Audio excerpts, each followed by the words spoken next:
أعوذ بالله من الشيطان الرجيم. بسم الله الرحمن الرحيم. السلام علیکم ورحمۃ اللہ وبرکاتہ۔ سورۃ الزمر آیت نمبر 46 سے 52۔ ان الحمد للہ والصلاة والسلام علی رسول اللہ اما بعد۔ اعوذ باللہ السمیع العلیم من الشیطان الرجیم من ہمزہ ونفخہ ونفثہ۔ قل اللہم فاطر السماوات والارض عالم الغیب والشہادۃ انت تحکم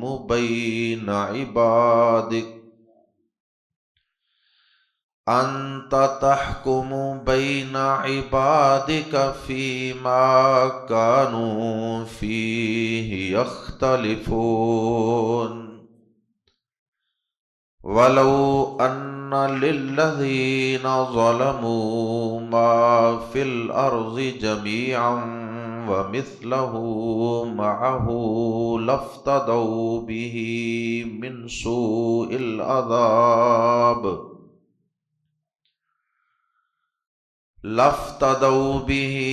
مِنْ سُوءِ الْعَذَابِ يَوْمَ الْقِيَامَةِ، وَبَدَا لَهُم مِّنَ اللَّهِ مَا لَمْ يَكُونُوا يَحْتَسِبُونَ، وَبَدَا لَهُمْ سَيِّئَاتُ مَا كَسَبُوا وَحَاقَ بِهِم مَّا كَانُوا بِهِ يَسْتَهْزِئُونَ۔ فَإِذَا مَسَّ الْإِنسَانَ ضُرٌّ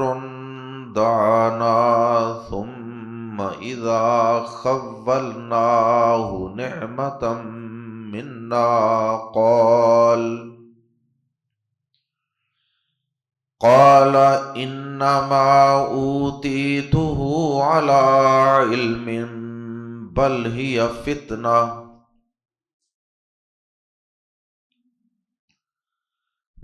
هِيَ فِتْنَةٌ وَلَكِنَّ أَكْثَرَهُمْ لَا يَعْلَمُونَ۔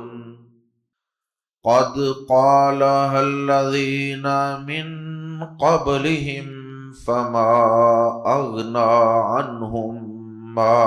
كَانُوا يَكْسِبُونَ۔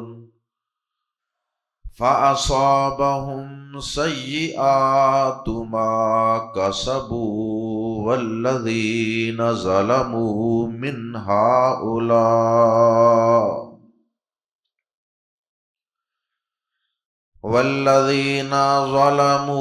مِنْ هَؤُلَاءِ سَيُصِيبُهُمْ سَيِّئَاتُ مَا كَسَبُوا وَمَا هُمْ بِمُعْجِزِينَ۔ أَوَلَمْ يَعْلَمُوا أَنَّ اللَّهَ يَبْسُطُ الرِّزْقَ لِمَن يَشَاءُ وَيَقْدِرُ إِنَّ فِي ذَلِكَ لَآيَاتٍ لِقَوْمٍ يُؤْمِنُونَ۔ اللہ رب العزت نے قرآن مجید میں اور بالخصوص اس سورہ مبارکہ میں اپنی توحید کی، اپنی وحدانیت کی اور دیگر معبودوں کے باطل ہونے کی بے شمار دلیلیں نازل فرمائی، لیکن اس کے باوجود کفار و مشرکین کا رویہ ضد، ہٹ درمی اور عناد پر مبنی تھا۔ وہ اس کے باوجود کسی صورت اللہ کی توحید کو ماننے کے لیے اور اس پر صحیح ایمان لانے کو تیار ہی نہیں تھے۔ اس بات کا پیارے نبی جناب محمد کریم صلی اللہ علیہ وسلم کو بہت رنج ہوتا، آپ کو اس بات کی بڑی تکلیف ہوتی کہ اتنے واضح دلائل اللہ پاک کبھی مثالوں سے سمجھاتے ہیں، کبھی کسی انداز سے اور کبھی کسی انداز سے سمجھاتے ہیں، لیکن یہ کسی طرح سمجھنے کو اور ماننے کو تیار ہی نہیں ہے۔ تو اللہ پاک نے آیات زیر تفسیر کے پہلے حصے میں پہلی آیت مبارکہ میں پیارے نبی صلی اللہ علیہ وسلم کو تسلی دینے کے لیے فرمایا کہ اے میرے حبیب، آپ ان کی باتوں پہ رنجیدہ اور غم زدہ ہونے کی بجائے ان الفاظ میں، جو الفاظ ہم آپ کو سکھانے لگے ہیں، ان الفاظ میں آپ اپنے سارے معاملات کو اور ان سے سارے اختلافات جتنے بھی ہیں ان سب کو ہمارے سپرد کر کے بات کو ختم کر دیں۔ یہ کہہ کر کہ اے زمین و آسمان کے بادشاہ، زمین و آسمان کو پیدا کرنے والے، اے ظاہر اور پوشیدہ کو جاننے والے، اب ان کا اور ہمارا جو اختلاف ہے توحید اور شرک کا، اس کا فیصلہ اب تو قیامت کے دن ہی فرما دینا۔ ہم اس معاملے کو تیرے سپرد کرتے ہیں، تیری عدالت میں جو کل قیامت کے دن لگے گی اس عدالت میں ہم اس کو پیش کر دیتے ہیں۔ ایک مومن کو جس کا آخرت پر پختہ یقین ہوتا ہے، اسے اپنا کوئی معاملہ جو کسی کے ساتھ اختلاف ہو، چاہے وہ علمی اختلاف ہے، عقیدے کا اختلاف ہے، یا کوئی مال و اسباب کا اختلاف ہے، اس اختلافی مسئلے کو، اس جھگڑے کو اللہ پر چھوڑ کر ایک مومن کو تو بڑا اطمینان اور تسلی حاصل ہو جاتی کہ چلیں کوئی بات نہیں، اللہ کی عدالت بھی تو ہے نا، وہاں فیصلے ہو جائیں گے۔ تو نبی صلی اللہ علیہ وسلم کو اللہ پاک نے پہلی آیت مبارکہ میں لفظ کل کے ساتھ کچھ اپنی تعریف کرنے کا طریقہ سکھایا، تعریفی کلمات سکھائے، اور ساتھ معاملے کو قیامت کے دن پر چھوڑ دینے کا حکم دیا۔ اور اس کے بعد اگلی دوسری آیت میں 47 میں اللہ پاک نے یہ بات بیان فرمائی کہ یہ مشرکین جو آج اپنے باطل معبودوں کے سچا ہونے پر اور طاقتور ہونے پر اور اختیارات کے مالک ہونے پر دلائل پیش کرتے ہیں نا، کل قیامت کے دن جب یہ عذاب میں پھنس جائیں گے، ان کے معبود ان کے کسی کام نہیں آئیں گے، اور ان مشرکوں کی حالت یہ ہوگی کہ یہ اس دن چاہیں گے کہ آج اگر ساری کی ساری زمین ہماری ملکیت میں دے دی جائے، بلکہ جتنا اس پوری زمین میں کائنات میں مال و اسباب ہے اتنا ہی ہمیں اور بھی عطا کر دیا جائے، اور پھر ہمیں اس کا مالک بنانے کے بعد یہ اختیار دیا جائے کہ اب یہ فدیے اور جرمانے میں اللہ کی عدالت میں پیش کرو اور عذاب سے بچ جاؤ۔ تو مشرکوں کی حالت یہ ہوگی کہ وہ سارے خزانے زمین کے جو دو گنا کر کر انہیں دیے جائیں، وہ سارے خزانے دے کر بھی اگر ان کی قیامت کے دن عذاب سے جان چھوٹتی ہو تو یہ چھڑا لیں گے۔ قیامت کی پکڑ اتنی بڑی،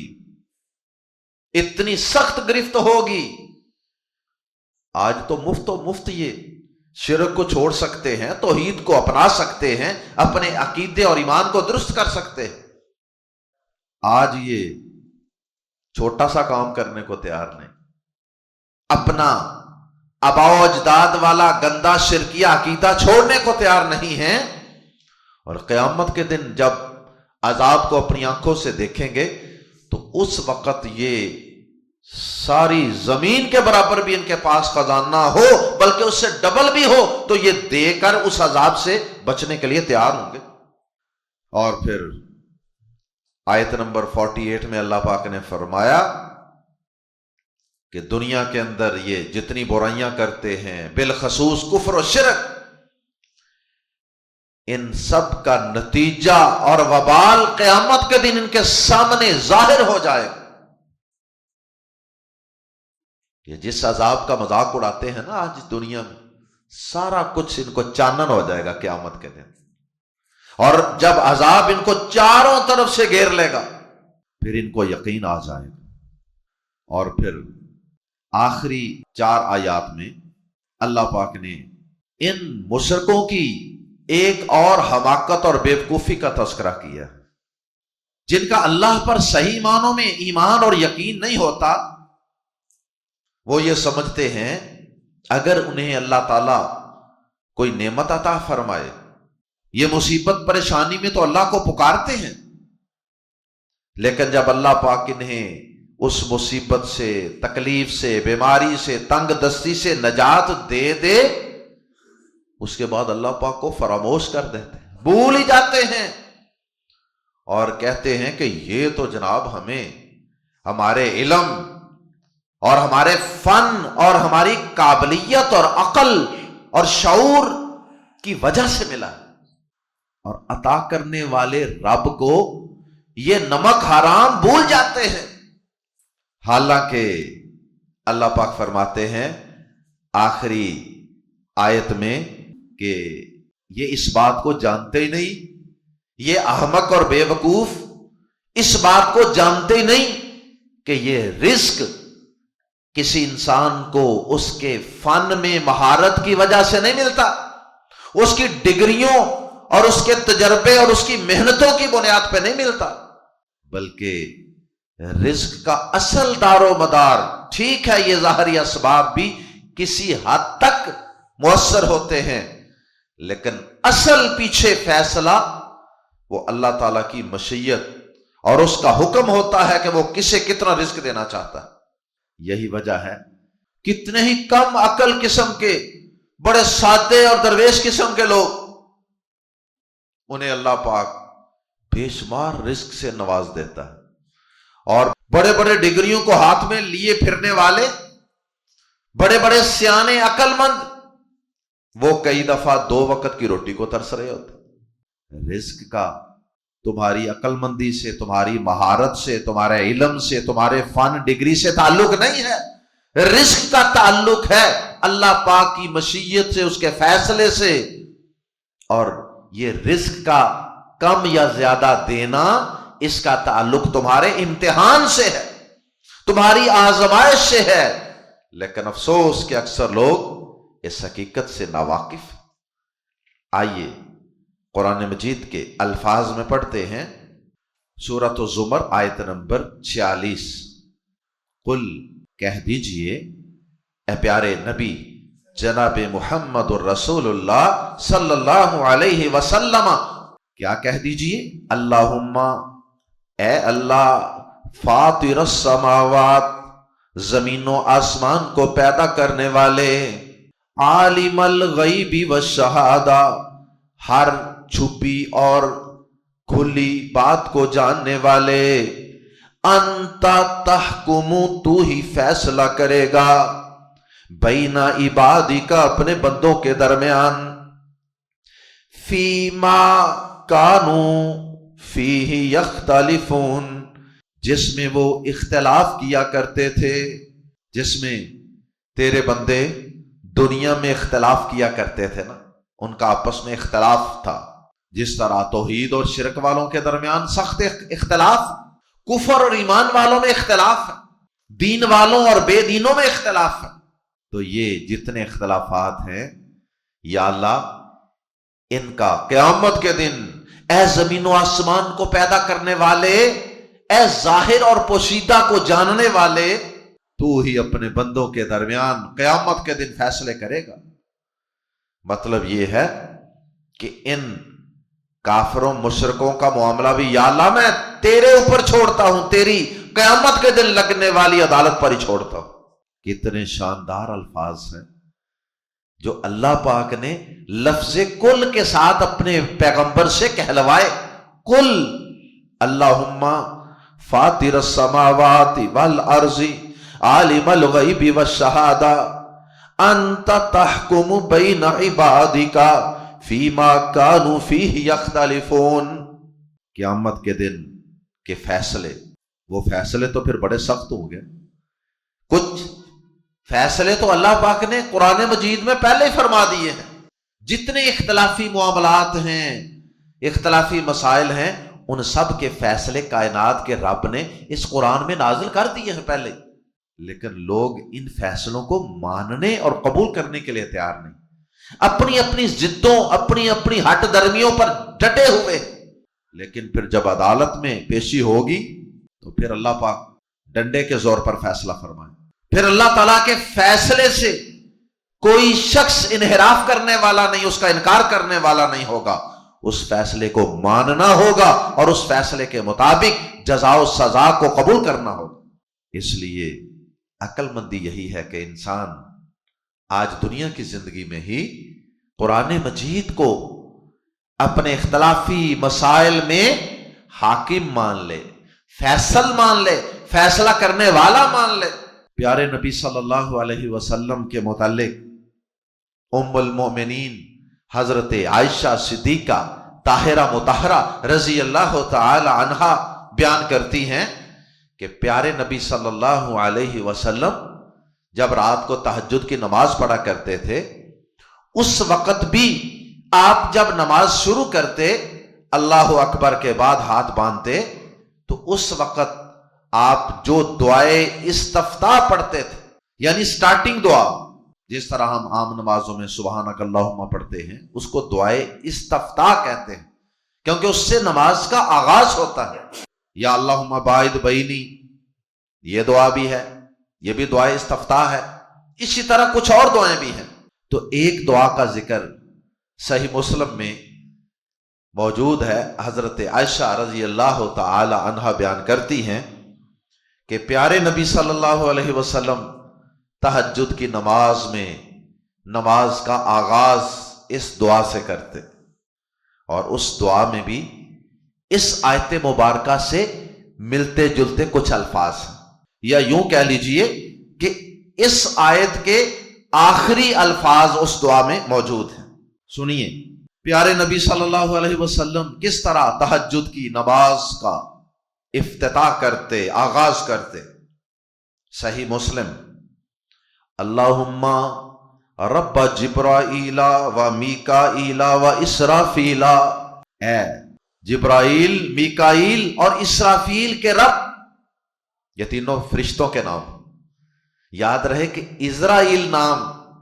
جو ملک الموت کا نام عام طور پہ مشہور ہے، وہ قرآن و حدیث میں موجود نہیں ہے۔ اللہم رب جبرائیل و میکائیل و اسرافیل فاطر السماوات والارض، اس آیت میں بھی یہی الفاظ ہیں، فاطر السماوات والارض، اور آگے عالم الغیب والشہادہ، یہ الفاظ بھی اس آیت میں موجود ہیں۔ انت تحکم بین عبادک فیما کانوا فیہ یختلفون، یہ الفاظ بھی اس آیت مبارکہ ہی کے ہیں۔ اس کے بعد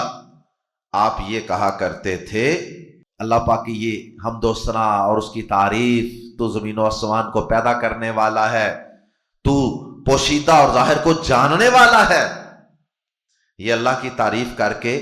اور قیامت کے دن تو ہی اپنے بندوں کے اختلافات اور اختلافی مسائل میں فیصلے کرے گا۔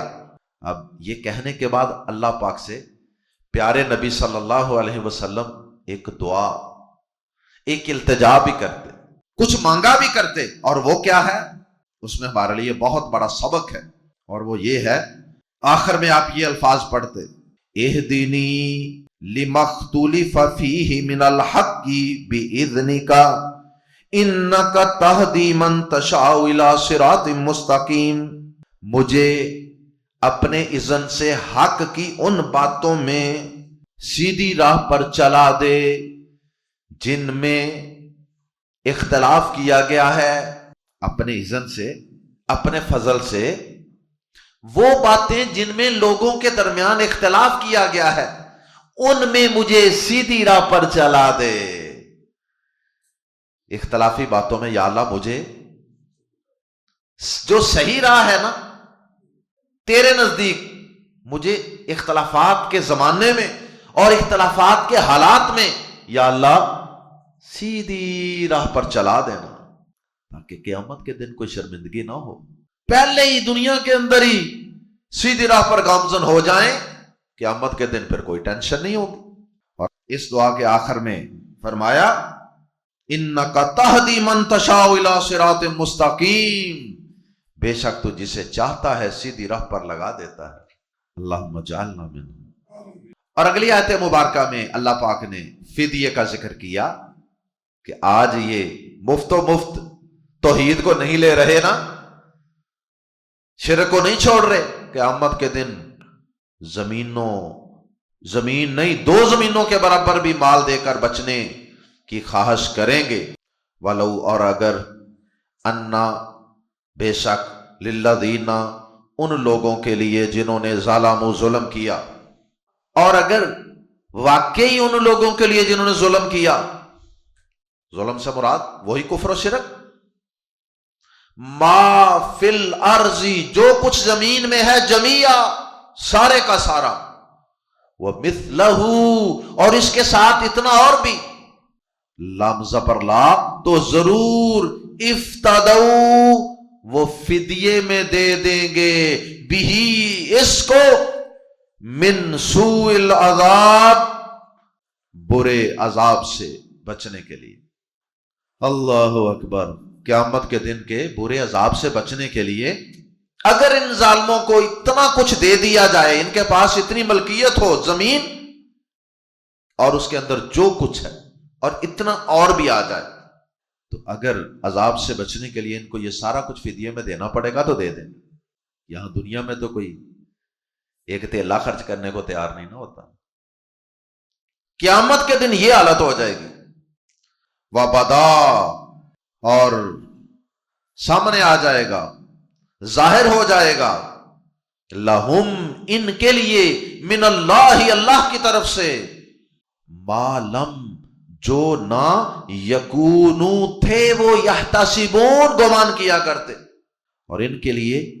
قیامت کے دن اللہ کی طرف سے ایسی ایسی چیزیں ظاہر ہوں گی جن کا یہ دنیا میں وہم و گمان بھی نہیں کرتے تھے۔ مثلا یہ اپنے معبودوں کے بارے میں سمجھتے تھے کہ یہ ہمیں بچا لیں گے، یہ بڑے اختیارات کے مالک ہیں، یہ ہیں، وہ ہیں، لیکن قیامت کے دن یہ اپنی آنکھوں سے اب ان کی بے بسی کو دیکھیں، جس کا انہوں نے وہم و گمان بھی نہیں کیا تھا کبھی کہ ایسا بھی ہو سکتا۔ ایک یہ مطلب ہے، اور دوسرا مطلب یہ ہے کہ انہوں نے دنیا میں یہ سوچا تک نہ تھا، کبھی خیال تک نہ آیا تھا کہ ہمیں اتنے شدید عذابوں کو سہنا پڑ سکتا ہے قیامت کے دن۔ جس طرح اللہ پاک نے اپنے ایمان والے موحد بندوں کے متعلق فرمایا نا کہ انہیں جنت میں وہ کچھ ملے گا، وَلَكُمْ فِيهَا مَا تَشْتَهِي أَنفُسُكُمْ وَلَكُمْ فِيهَا مَا تَدَّعُونَ۔ سورہ سجدہ میں اللہ نے فرمایا نا کہ تمہیں جنتیوں وہاں وہ کچھ ملے گا جو تم مانگو گے یا جس کی تم خواہش کرو گے۔ اسی طرح کافروں کے متعلق فرمایا کہ انہیں بھی جہنم کے عذابوں کی شکل میں وہ کچھ بھگتنا پڑے گا جس کا انہوں نے وہم و گمان بھی نہیں کیا تھا۔ ایسے ایسے عذاب ہوں گے۔ اللہ محفوظ فرمائے وَبَدَا لَهُمْ، اور ظاہر ہو جائیں گی، لہم، ان کے لیے، سیئات، برائیاں، ما کسبوا، جو انہوں نے کمائے، جو انہوں نے کمائیاں کی، یعنی جو انہوں نے برے اعمال کمائے ان کی برائیاں، یعنی ان کے برے نتیجے ظاہر ہو جائیں گے۔ وحاق، اور گھیر لے گی، بہم، انہیں، ما کانوا، جو تھے وہ، بھی، جس کا، یستہزئون، مذاق کیا کرتے، اور انہیں وہ چیزیں گھیر لیں گی، وہ عذاب گھیر لیں گے جن کا دنیا کی زندگی میں یہ مذاق اڑایا کرتے تھے۔ اور آخری آیات میں اللہ پاک نے ان مشرکوں کا طرز عمل بیان کیا، ان کی دوگلی پالیسیاں اور ان کی حماقتیں۔ فَإِذَا، تو جب مسل انسان، چھوتی ہے انسان کو یا پہنچتی ہے انسان کو، اور انسان سے مراد یہاں یہی مشرک انسان، کافر انسان جن کا گزشتہ آیات سے ذکر چل رہا ہے۔ فَإِذَا، تو جب مسل انسان، چھوتی ہے یا پہنچتی ہے انسان کو، ضرٌ، کوئی تکلیف، کوئی آزمائش، دعانا، تو وہ پکارتا ہے، دعا وہ پکارتا ہے، نا ہمیں، وہ اللہ کو پکارتا ہے۔ کہتا تو یہ ہے نا، طرز عمل تو اس کا یہ ہے نا کہ جب اس کے سامنے اللہ وحدہ لا شریک، اکیلے اللہ کا ذکر کیا جائے تو اس کا سینہ تنگ ہو جاتا ہے، اس کو تکلیف ہوتی ہے، اس کا منہ لٹک جاتا ہے۔ لیکن جب عملاً اس پر کوئی مصیبت پریشانی آتی ہے تو یہ پھر ہمیں پکارنے لگ جاتا ہے۔ ثم، پھر اذا، جب خولنا، ہم نے دی اسے، خولا یخولو کا معنی ہوتا ہے کسی معاوضے کے بغیر کسی کو کوئی تحفہ دے دینا، کوئی عطیہ دے دینا۔ ثم، پھر اذا، جب خولنا، ہم عطا کرتے ہیں، ہو اسے، نعمتن، کوئی نعمت، تنوین کی وجہ سے ترجمہ، کوئی نعمت، منا، اپنی طرف سے، قالا، تو یہ کہتا ہے، یہ مشرک انسان، یہ ناشکرا انسان کہتا ہے، انما، فقط، صرف، یا ہی، یہ کلمہ حصر ہے، اوتیتو، میں دیا گیا ہوں یا مجھے دی گئی ہے، اوتیتو ہو، یہ مجھے دی گئی ہے، علی علم، علم کی بنیاد پر، یعنی یہ تو مجھے میرے علم، میرے ہنر، میرے فن، میری عقل کی بنیاد پہ دی گئی ہے۔ اللہ اکبر، اتنا نمک حرام ہے کہ دینے والے کا ذکر بھی نہیں کر رہا، فعل مجہول استعمال کر رہا ہے، اوتیتو، مجھے دی گئی ہے، یہ بھی نہیں کہتا کہ اللہ پاک نے مجھے دی ہے، بلکہ اوتیتو، دینے والے کا نام ہی حذف کر گیا، اوتیتو، مجھے یہ نعمت دی گئی ہے، علی علم، علم کی بنیاد پہ، یہ تو میرا استحقاق تھا، میرا حق تھا، میں بڑا سمجھدار ہوں نا، اس لیے اللہ پاک فرماتے ہیں بلکہ ہی فتنۃ، وہ ایک آزمائش ہے۔ اس احمق اور بے وقوف کو علم ہی نہیں ہے کہ وہ دی ہم نے ہے، اور اس کی عقل اور اس کے علم اور ہنر کی وجہ سے نہیں دی، اس کے امتحان کے لیے ہم نے اسے دی ہے۔ اور مال و دولت اور نعمتوں کی فراوانیوں کے امتحان میں اکثر لوگ ناکام ہو جاتے ہیں، فیل ہو جاتے ہیں، اللہ کی قسم۔ ولیکن، اور لیکن، اکثرہم، ان کے اکثر، لا یعلمون، نہیں جانتے۔ اور لیکن لوگوں کے اکثریت لوگوں کی وہ اس حقیقت کو جانتی نہیں ہے، وہ سمجھتی ہے، لوگوں کی اکثریت یہ سمجھتی ہے کہ یہ مال میرا استحقاق ہے، یہ میرا رائٹ ہے، یہ میری عقل ہے، یہ میرا فن ہے، یہ میری محنت ہے۔ اور یہ سمجھنے والے لوگ بہت کم ہیں کہ یہ مال اللہ کی عطا ہے اور یہ ہمیشہ نہیں رہنا، اور اس میں میرا کوئی کمال نہیں، یہ اللہ کی طرف سے بطور ایک آزمائش اور بطور ایک امتحان کے ہے کہ میں اس کا صحیح استعمال کرتا ہوں یا نہیں، کیا میں اس مال کو جمع کرنے میں اپنے رب کو فراموش تو نہیں کر رہا، کیا مال میں سے اللہ کی راہ میں خرچ کرتا ہوں، حقداروں کو ان کا حق دیتا ہوں۔ قد، قال، قد، بلا شبہ، قال، کہی، ہاں، یہی بات، ہاں کی ضمیر لوٹ رہی ہے پچھلی بات کی طرف، قد قالہا، بلا شبہ یہی بات کہی، الذین من قبلہم، ان لوگوں نے جو ان سے پہلے تھے، ان سے پہلے بھی کئی لوگوں نے یہی بات کہی تھی، فما، پھر نہ، اغنا، کام آیا، عنہم، ان کے، ما کانوا یکسبون، جو وہ کمایا کرتے تھے، وہ مال و دولت، وہ محلات، وہ سارے خزانے ان کے کام نہیں آئے، جب اللہ کا عذاب آ گیا تباہ و برباد ہو گیا۔ جیسا کہ قرآن مجید میں قارون کا ذکر ہے، اس نے کہا تھا، سورۃ القصص میں موجود ہے، اس نے کہا تھا انما اوتیتہ علی علم عندی، یہ سارے خزانے، مال، دولت کی فراوانیاں یہ مجھے میرے علم اور فن کی وجہ سے ملی۔ اور پھر جب اللہ پاک نے اس کی گرفت فرمائی، سارے محلات، سارے خزانوں سمیت وہ زمین میں دنسا دیا گیا، کوئی خزانہ کام نہیں آیا۔ تو اصابہم، آ پہنچی انہیں یا آ پڑے انہیں، سیئات، برے اعمال یا برائیاں یا برے اعمال کے نتیجے مراد ہیں، ما کسبوا، جو انہوں نے کمائے، فاصابہم سیئات ما کسبوا، تو ان پر ان کے اعمال کے وبال آ پڑے جو انہوں نے کمائے، جو برے اعمال انہوں نے کمائے تھے نا، ان کے وبال اور نتیجے ان پر آ پڑے۔ والذین ظلموا، اور وہ لوگ جنہوں نے ظلم کیا، من ہؤلاء، ان لوگوں میں سے، اے نبی پاک صلی اللہ علیہ وسلم، آپ کی امت میں سے، آپ کے دور میں سے، یا آپ کی امت میں قیامت تک آنے والے جتنے بھی لوگ ہوں گے، کفر و شرک پر ڈٹنے والے اور مال و دولت کو اپنی کاوش قرار دینے والے، اپنی صلاحیتوں کا نتیجہ قرار دینے والے، والذین ظلموا من ہؤلاء، اور وہ لوگ جنہوں نے ان میں سے ظلم کیا، سین زبر سا، ان قریب یا جلد ہی، یصیبو، آ پڑیں گے، ہم ان پر، سیئات، وبال، برائیاں، ما کسبوا، جو انہوں نے کمائے۔ پہلے تو ذکر کیا تھا نا، فاصابہم سیئات ما کسبوا، یہ پہلے لوگوں کے متعلق کہا تھا، اب موجودہ امت کے لوگوں کے متعلق کہا کہ آپ کی امت میں سے بھی یہ جو لوگ ظلم کر رہے ہیں، کفر و شرک کر رہے ہیں، بغاوت و نافرمانیوں پہ اڑے ہیں، ان پر بھی جلد ہی ان کے اعمال کے وبال آ پڑیں گے۔ وما ہم، اور نہیں ہیں وہ، بازر بھی کی وجہ سے ماں میں زور پیدا ہو گیا، وما ہم بھی، اور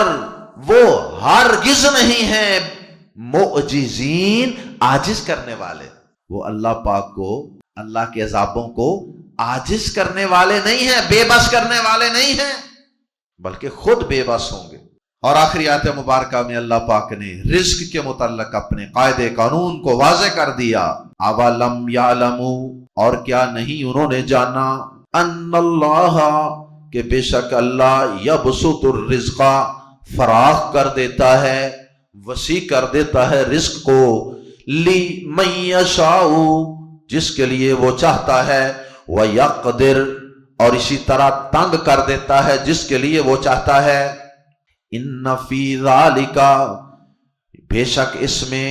لم زبر لا، یقیناً، آیات لقوم یؤمنون، بہت سی نشانیاں ہیں ان لوگوں کے لیے جو ایمان رکھتے ہیں، ایمان والوں کے لیے، توحید والوں کے لیے، اللہ پر صحیح معنوں میں ایمان رکھنے والوں کے لیے۔ تو اس حقیقت میں بہت سی نشانیاں ہیں، رزق کی کمی بیشی میں ان کے لیے بہت سی نشانیاں ہیں، وہ جانتے ہیں جب رزق بڑھتا ہے اس وقت بھی وہ سمجھتے ہیں یہ امتحان ہے، اور جب رزق کم ہوتا ہے اس وقت بھی وہ جانتے ہیں کہ یہ رب کی طرف سے آزمائش ہے۔